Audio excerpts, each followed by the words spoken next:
I want to do something a little different tonight. I want to follow a single purchase. 1. From the moment it happens to the moment it becomes something you'd never recognize. It's Thursday. Around 8:40 in the morning, a guy, let's just say it's a guy, could be anyone, could be you, stops for a coffee on the way to work. $5. Maybe 6 with the tip. He taps his card, the machine beeps, he doesn't even look at the number. Why would he? It's $5. $5 is nothing. $5 doesn't even register as a decision. It's below the line where his brain bothers to pay attention. And that exact moment, the beep and the not looking, is the most important financial event of his entire week. More important than his salary, more important than the retirement account he checks twice a year. And he has no idea it just happened. Because tonight's invisible bill isn't hiding in something complicated. It's not buried in fine print or compound curves or generational trauma. It's the opposite. It's hiding in the most visible, most ordinary, most boring thing you do all day. It's so cheap, so small, so utterly unremarkable that your brain has filed it under not worth thinking about. And that filing decision, made hundreds of times a year, is quietly running one of the largest line items in your entire financial life. I'm Benjamin Hayes. This is Money with Benjamin. And tonight we're following $5 all the way down to show you the bill that's been hiding in plain sight in your hand every single morning. The blind spot. Why small purchases skip the inspection. Let's talk about what your brain actually does when money leaves your hands, because it does two completely different things depending on one factor. And that factor is not how much the thing costs over time. It's how big the number looks in the moment. When our coffee guy buys something big, a TV, a laptop, a flight, his brain lights up the whole inspection department. He reads reviews. He compares prices across 3 websites. He waits for a sale. He asks a friend who has one. He agonizes. For a $400 TV, he will spend, no exaggeration, hours of his life making sure he gets the best possible deal to save maybe $40. When the same guy buys something small, the $5 coffee, the inspection department doesn't just relax. It doesn't even turn on. The purchase happens entirely below the threshold where judgment lives. There's no comparison, no hesitation, no "do I need this?" no anything. Tap. Beep. Done. Forgotten before he's out the door. Now here's the problem, and it's a beautiful problem, in the way that all these invisible bills are beautiful right up until they're expensive. Your brain is using the wrong measurement to decide what deserves attention. It's using size of the single number. But the thing that actually matters to your finances isn't the size of one purchase. It's the size of the pattern. And size and frequency are almost completely unrelated. The $400 TV is a one-time event. He buys a TV every, 7 years. So that agonizing, careful, hours-long inspection is guarding a purchase that happens roughly never. Meanwhile, the $5 coffee, the one that got zero inspection, zero thought, happens 250 times a year. He gave hours of scrutiny to the thing that happens once, and zero scrutiny to the thing that happens constantly. That's the blind spot. Your financial attention is allocated by the wrong metric entirely. You guard the big rare numbers like a dragon, and you let the small frequent ones walk right past the guard all day, every day, because each one individually is too small to matter. They are too small to matter. That's exactly why they matter so much. Nothing escapes scrutiny like the things that are too small to scrutinize. The multiplication, what the coffee actually is. Okay, let's do the thing the guy never does. Let's actually look at the coffee. $5, Thursday morning. But it's not really one coffee, is it? It's a habit, which means it's not a purchase, it's a subscription he never consciously signed up for. So let's price it like the subscription it actually is. $5 every workday is about $25 a week. Call it $100 a month. About $1,200 a year. Now, that number alone, $1,200 a year, already would have startled him if anyone had ever shown it to him as a single bill. Imagine the coffee shop sent him one invoice in December. Your annual coffee, $1,1200.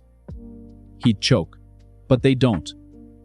They send it to him $5 at a time, 250 times, each one safely below the threshold where he'd ever notice. The genius of the invisible bill is that it's the same total, just sliced thin enough to never trigger the alarm. But I'm not even going to stop at 1200, because here's the part that's genuinely wild and ties back to everything we talked about with Tom and the time bill. That 1200 a year isn't just 1200.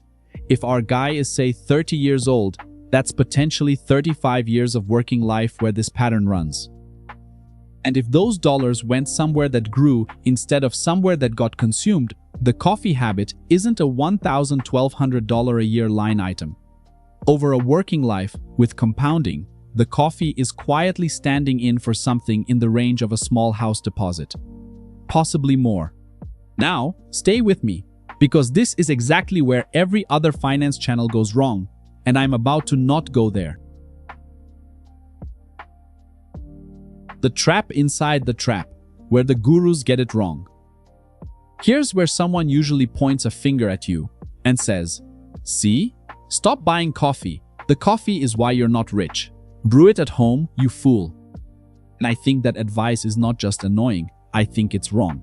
And I think it misunderstands the entire point of everything this channel is about. Because the lesson of the coffee was never coffee is bad. The coffee might be the best $5 our guy spends all day.